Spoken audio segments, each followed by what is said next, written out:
Hello everyone and welcome to a brand new episode of the Sports Insight with your host Alandar Khan. And yes, we talk definitely about sports and sports from all across the globe. You guys can reach out to us on our social media handle, which is at the rate of Indus News Sports. That basically works not only for Twitter, but also for Instagram. But yes, we'll surely be talking about some interesting journeys with regards to the world of sports. So what we'll do is, we'll go to the headlines first. Yes, from the world of NBA, yes, NBA Twitter react to Steph Curry's three-pointer shout-out win.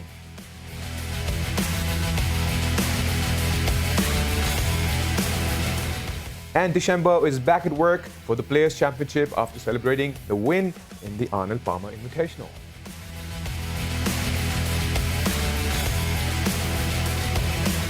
And from the world of football, Scottish FA Rangers, 5 players have been charged by the Scottish FA for allegedly breaching COVID-19 protocols.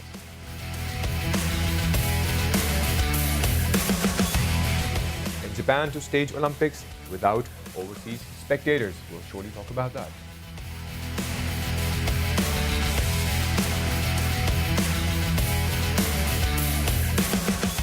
All right, so those were the headlines, and yes, we definitely talked about the main interesting topic that we'll be discussing in today.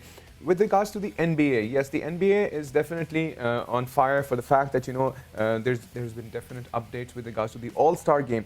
But anyways, to discuss all of the matters with regards to the NBA, we have our guest, Jack Maloney, all the way from the US. He's a senior NBA writer for CBS Sports. Sir, thank you for joining us, sir. Yeah, no, thank you for having me on. Pleasure, pleasure. So I'd rather want you to take us through the journey of the All-Star Championship from how it started to how it ended, and we'll surely be talking about Stephen Curry's performance and the MVP to begin with. Yeah, for sure. So because of COVID-19, they shortened the weekend into just a one-night event. So that was on Sunday down in Atlanta. Right. So they had the usual All-Star Saturday night events. Pre-game, they had the skills challenge, which, I mean, to be honest, wasn't that great. It was a little disappointing.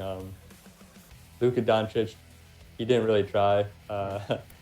Chris Paul missed an easy layup. So that was a little disappointing. But Domantas Sabonis from the Pacers won that, representing the big men. Right. And then also pre-game, we had the three-point contest, which for me personally was the highlight of the whole night. As you mentioned, Steph Curry, he won it the second time. He's the only active player with multiple three-point championships. So that was an impressive achievement for him. And it was really the only part of the night with a lot of drama. Even on Twitter, if we look in the social media section with regards to Steph Curry's three-pointer, I think you're absolutely right with regards to the whole tournament itself. I think that was probably the highlight of the show. Yeah, absolutely. I mean, it was just, he's the best shooter of all time, and you got to see him really put his skills on display, and also, with the pressure of, he came into the last rack needing, I think, 5 points to beat Mike Conley, and then he got it on the last shot, which, I mean, that's the perfect ending that you'd want for a three-point contest. So yeah, that was a great way for Curry to put on a show. True, true. And what about the game itself? Let's talk about the game itself. The Team LeBron and Team Durant to begin with. So how did you see that? Do you think the teams were up to the mark with regards to the performance that we actually saw that night? Yeah, I would say again, like the game itself for me was a little bit disappointing, but I think that was always going to be the case just because this wasn't really a typical All-Star weekend. You didn't have the full crowd in the building. Right. Joel Embiid and Ben Simmons obviously couldn't play because of their exposure to COVID-19. LeBron James only ended up playing about 10 minutes. Right. So, I mean, it's still great, to see all that talent on the court at the same time. Right. But yeah, I don't think it was the best All-Star game we've ever seen.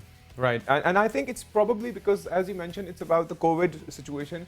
It is surely taken all over the sports world. When you don't see the stadiums full, when you don't see the audience out there to cheer you up, you surely get that vibe, and you don't see that enthusiasm in the players as well. Right. No, absolutely. I was at AllStar Game last year in Chicago, and I mean, all sports, like you said, all sports rely on the fans, but especially an all-star event where it's, just sort of a one-off, and it's really for the fans, to see all those players on the court at the same time.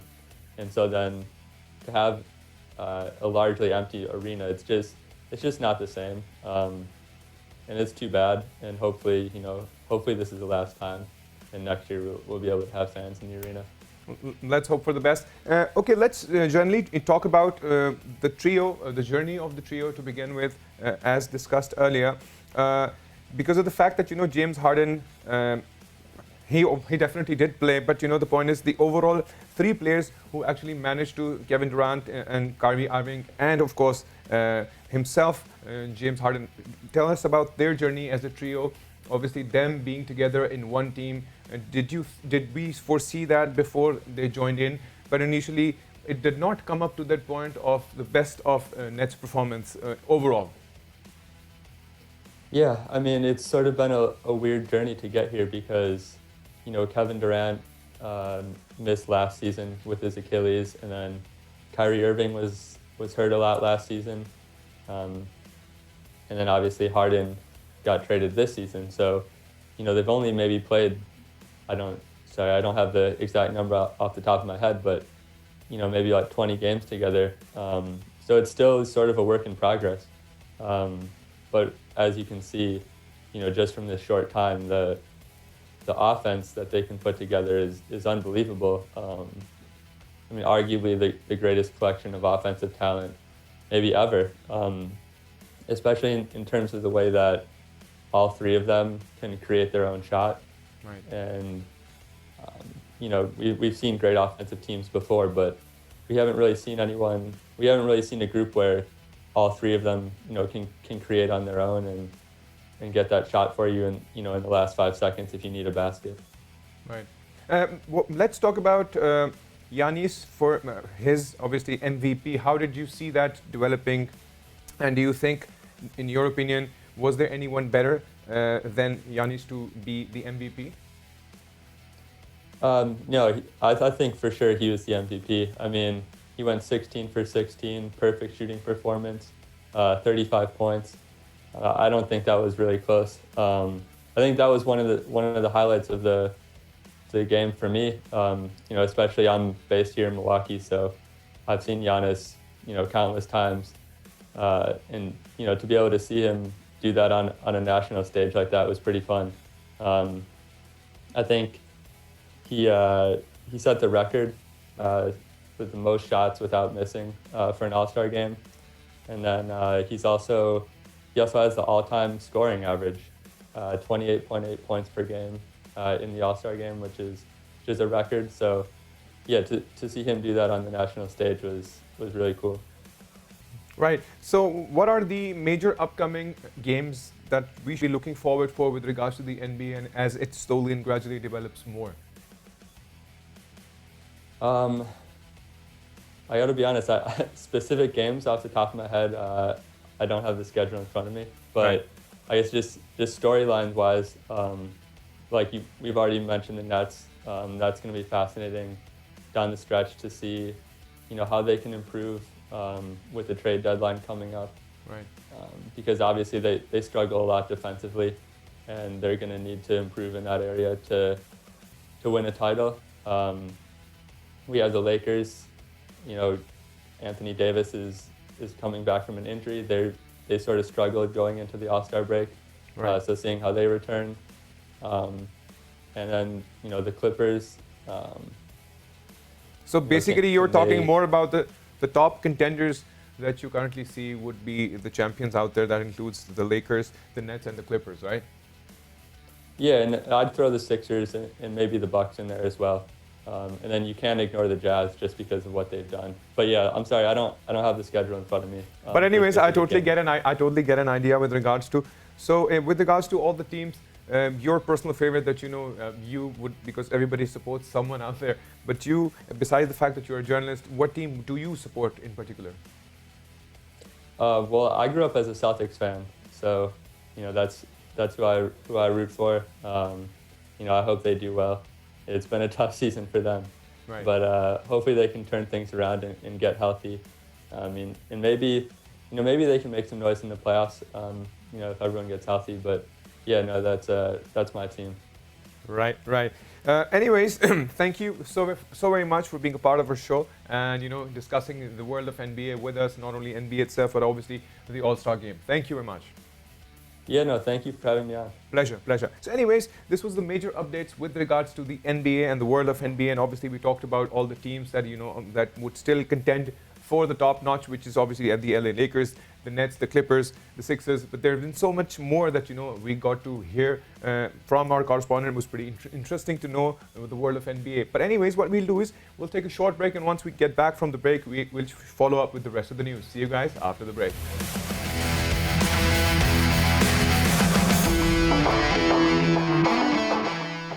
Welcome back after the break, and yes, we were having a discussion with regards to the NBA before the break, and obviously we were discussing more things. But yes, we now really have to switch over to the world of golf, and to discuss the world of golf, we surely have one of our guests who's a golfer, and the good thing about him is that he's been the best junior golfer of Pakistan back in 2013.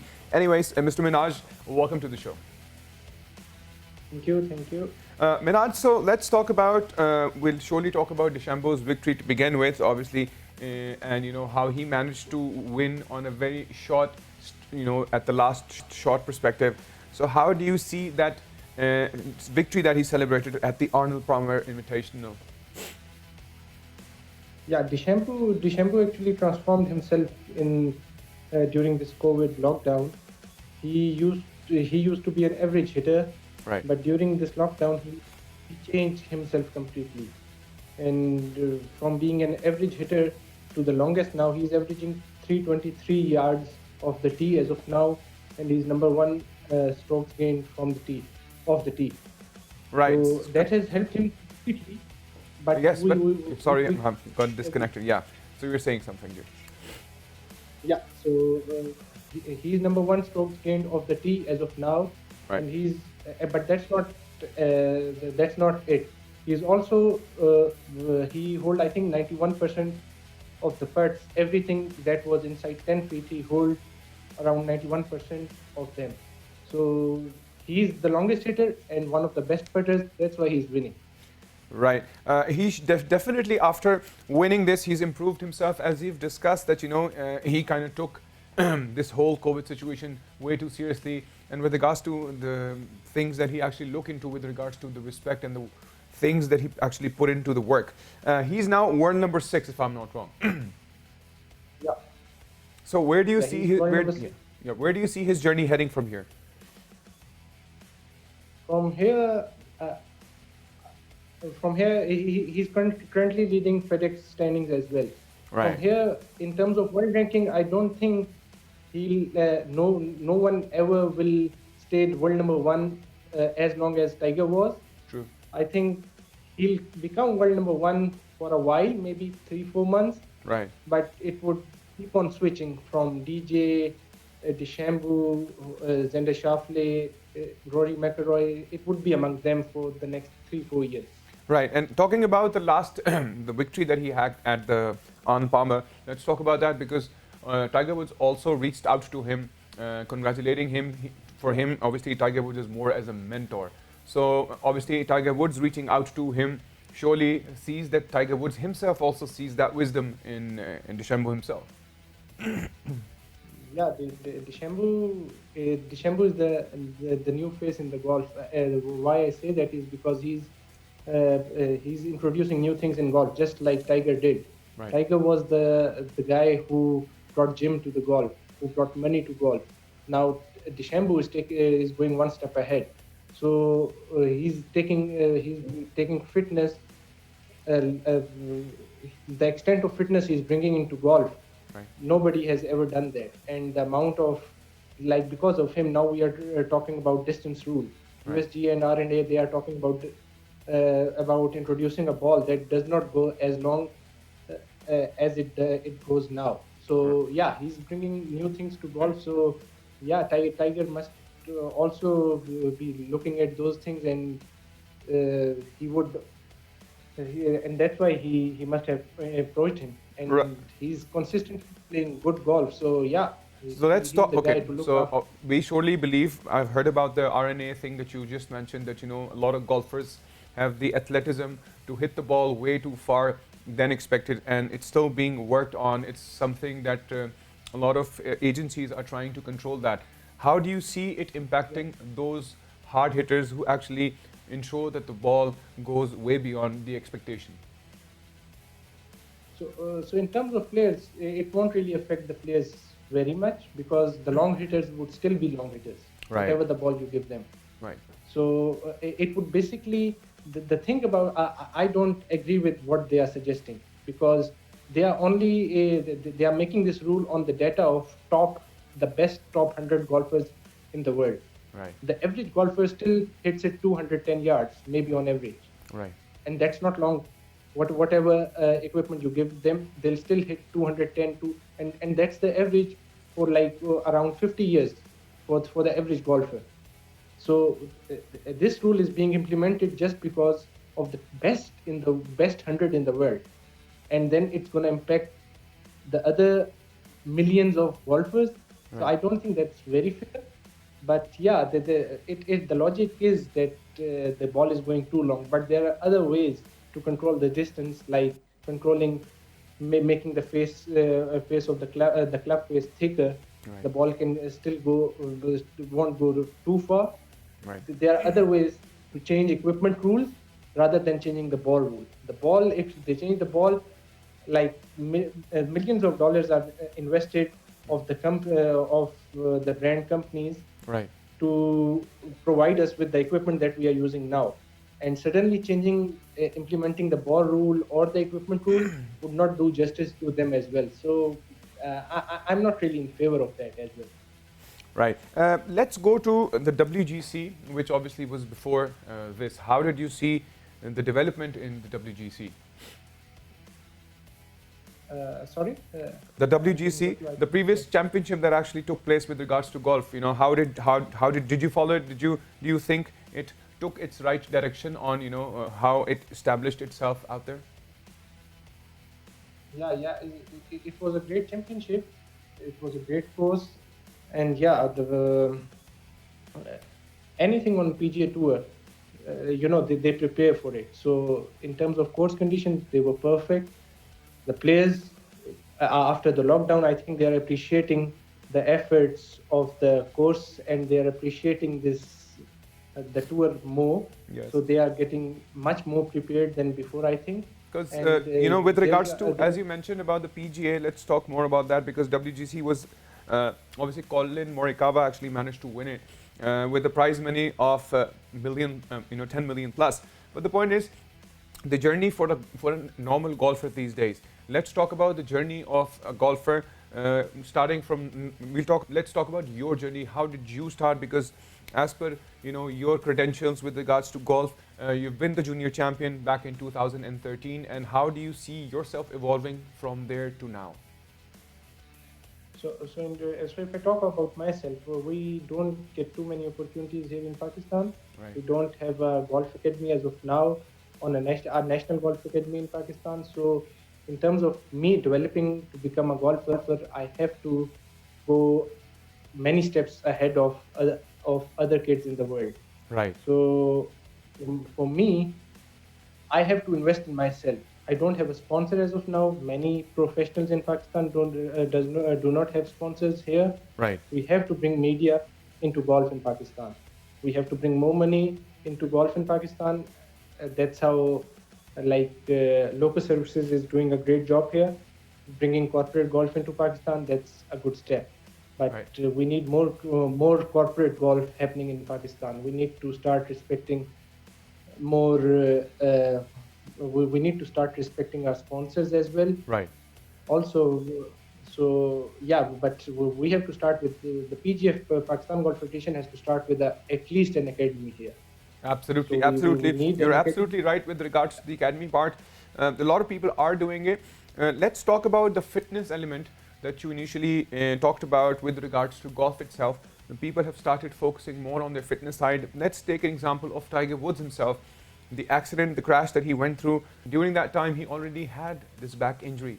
But for someone like Tiger Woods and his fitness level, he is still doing much better. How do you see his recovery back into golf after maybe a few months or maybe a year? Who knows? Yeah, you never know. The news that are coming out after the Tiger incident, there's nothing much confirmed what happened to him. Right. They say his leg is very much injured. Right. I don't know how if he would be able to play again, but we all want him to play again. Right. In terms of Tiger is already Tiger has several operations in his back. Right. I think he also had a wrist injury. He also had a left, I think ankle or knee injury before. So in terms of him getting back, I hope he does, but I think it's highly unlikely. But at least he would. I'm sure he would come back. He would be fit enough to play, but to win again, it's highly unlikely. But he has done that before in 2019 Masters. Right. You never know. Tiger is an exception. Yeah, when it comes to a legend like him, I believe so that, as you say, you never know, because Tiger Woods definitely still has the capability of maybe making a comeback to his fit side. Well, anyways, Minhaj, thank you so very much for being a part of our show and discussing the world of golf and your experience. Thank you very much. So yes, that was Mohammed Minhaj with us, and we surely were discussing the world of golf. And yes, he did talk about Tiger Woods and his recovery, which we are still looking forward for and hoping that, he eventually manages to get out of the situation that he is in. Anyways, we'll switch over to the next news, which is going to be the news of football. Yes, with regards to football, Rangers' 5 players have been charged by the Scottish FA for allegedly breaching the COVID-19 regulations.